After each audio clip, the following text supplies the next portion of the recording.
It's the 31st of March. I'm Tom Glasson, and welcome to the roast for 2014. Nice desk. It's so shiny. Touch that. But the TV's in the front. You watch the TV in the front when you're back here. Don't. No, this desk is broken. We're going to start the show. Not with this TV, we're not. Can we get a new TV in here? I'm going to get you a new TV. Okay.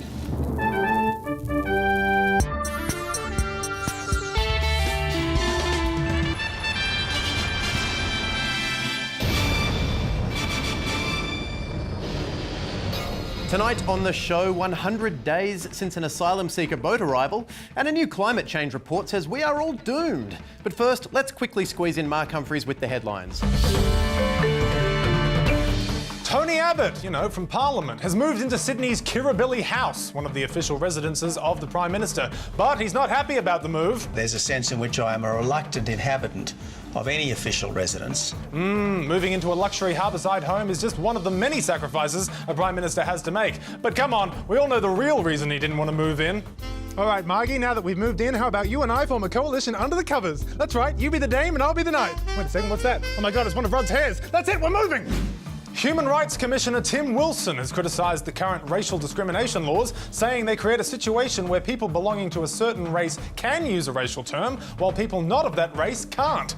Wilson, seen here exercising his right to rest against a tree, acknowledged the racial term he was referring to was the N-word. He hopes the government's proposed changes to Section 18C of the laws will restore equality to the situation. So, good news for white people at parties trying to rap along to NWA, bad news for all other races in all other situations. To the West Australian Senate race now. The Australian Sports Party, where candidates are pre-selected by a rigorous game of tunnel ball, has come under fire for a Facebook post featuring a photo of a woman jogging topless. I'm starting to think this joke of a party is a joke. Rebecca Wilson, the director of women's rights groups Fair Agenda, has come out against the party, saying, "No one wants to see naked women in their Facebook feed when they're looking to learn about politics."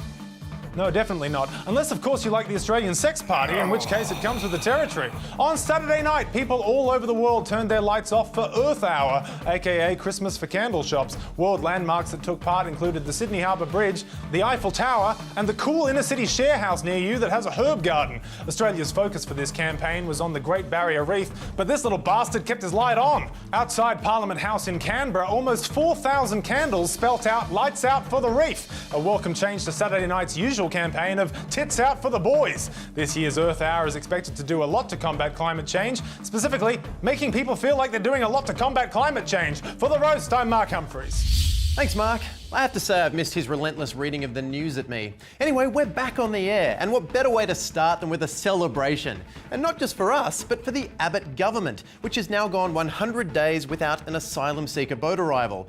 And as a special treat, they've even let Immigration Minister Scott Morrison talk to people again. Can I just offer a thought here? Look, Nah, it, Scott. Just stand there and look pretty. And to really ram the point home, the Prime Minister and his beautiful mute announced the news standing next to a scoreboard that showed the amount of boats that had arrived under the Labor government last year in the same 100-day period compared to the coalition this year. And while it may look like it was pieced together from scraps of other discarded signs, I'm guessing quite a bit of work went into producing that coalition victory poster. Gentlemen, now based on the data that you've given me, we've come up with some terrific scoreboards you can smirk next to at a press conference. You guys love talking to the press about asylum seekers. I jest. Behold!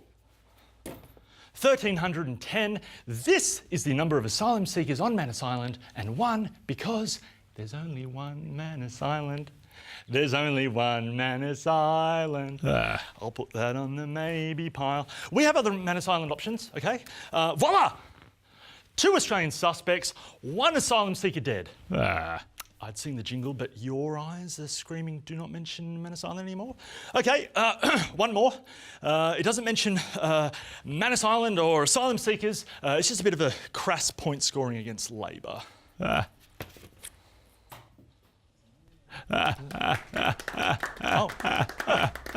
thank you, Mr. Abbott. You just made me cry. Big win there for Sterling, Cooper, Draper, Price and Richards.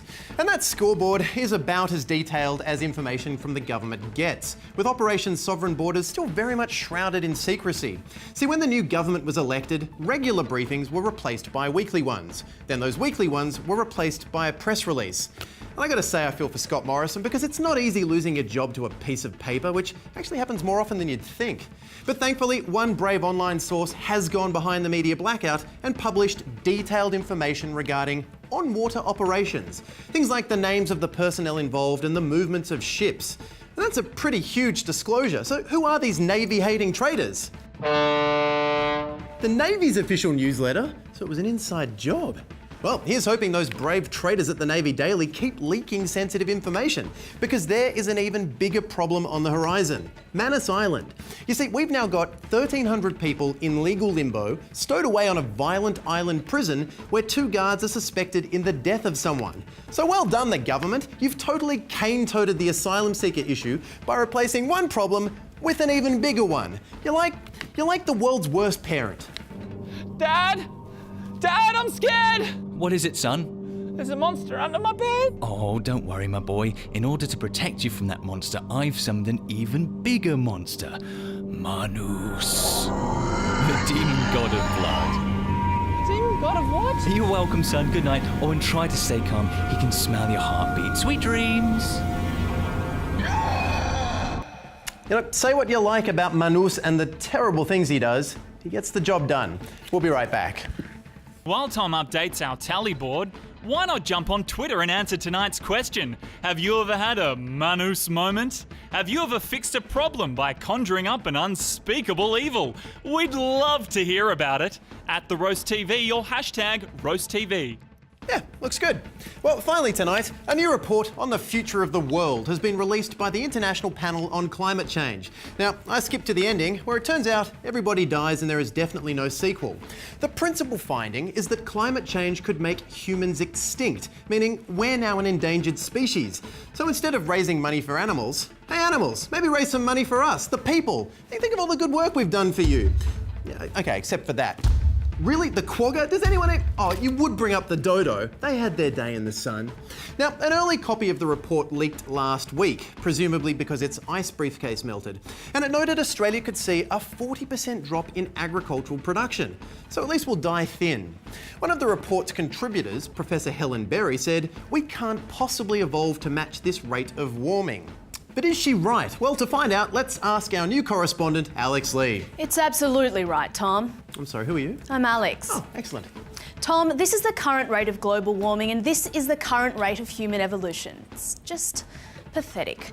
So if we're going to survive in the year 2100, we're going to need to de-evolve, preferably into a single-celled organism. Now, single-celled organisms have a reduced surface area, which helps them to keep cool amidst rising temperatures. Our inability to grow food will be solved by the fact that single-celled humans will no longer need to eat, and the rising sea levels won't affect us, as a filmy scum of commonplace bacteria can live anywhere. Back to you, Tom. I don't know, Alex. That sounds like a lot of work. Well, it's either that or, look after the planet. Yeah, actually, you're right. We'd best get this landmark climate change report to the Climate Commission in Canberra ASAP. Oh, that's right. The coalition shut that down. Right, to the Clean Energy Finance Corporation.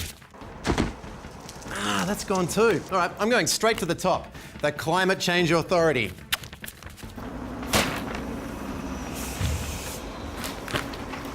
Oh, they're all gone. Just like the quagga. Well, at least they had their day in the sun. But since Tony Abbott cut funding to those organisations that were paid to care, what chance is there of getting the attention of average people like me who'll be dead in 100 years? 100 years, greedy boy, and I give you 100 seconds. Wait, why? You'll find out in 98 seconds. But look, if scientists are going to get us interested in climate change, they need to stop with the fancy words, start making with the climate change. Well, the climate is changing. Yeah, but not fast enough. I mean, really change. Something dramatic. No more ice melting and seas rising. We need scientists to conjure tornadoes of fire, jumping out of the ocean with mouths that bite.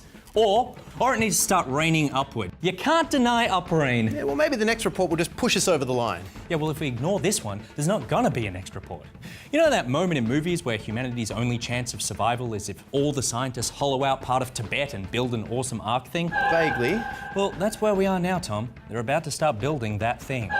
The IPCC's next release won't be a climate report. Oh no, it'll be an invitation to each country saying they've been allocated their most important people 500 seats on the thing. May I call Mr. Nick Richardson? I'm Mr. Nick. Well, what's that? Fantastic. Looks like my invitation on the thing. Oh, who are you going to take as your +1? A loved one? A colleague? A loved colleague? Yes, I am. come, Manus! Oh, God. Good luck, Tom. Oh, thank you. Oh, I wouldn't go under there. He can smell your heartbeat. Good night.